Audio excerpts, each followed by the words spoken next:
This school year has looked a little different inside of our classrooms due to COVID-19. From having mostly block periods throughout the week to only 4 students to a table at lunch.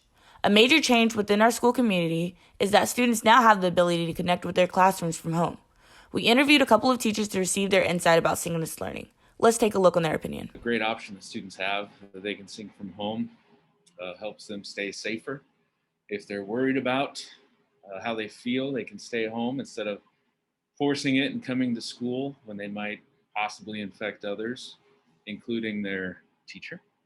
So it is nice for them to have that option and not feel pressed to have to go. If they have something that they have due or they have a big project that they're working on in class, they don't have to worry about missing something. So it takes a lot of the pressure off to be at school when you're sick. The D10 is located behind where I would normally teach, so they can see the rest of the students in class.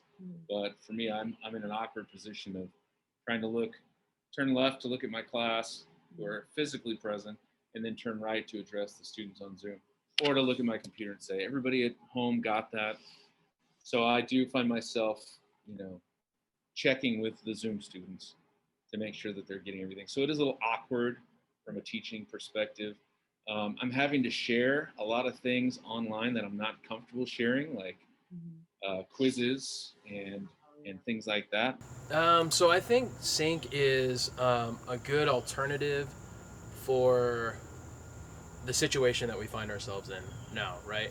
We are in a pandemic, and you have parents and students and teachers as well who are uncertain about what the health repercussions are for being in close proximity, even though we're doing our best to social distance at school, being in close proximity with a lot of people every day. So I think Sync has provided at least a choice for students to continue their education in a way where they don't feel like they're necessarily missing out or they're going to get behind, if that makes sense.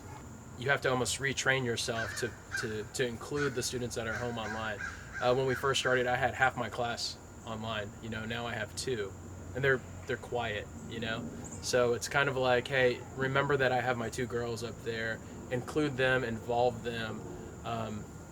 I will say the challenges are it hasn't allowed us to be as flexible, because you can't change things just like that.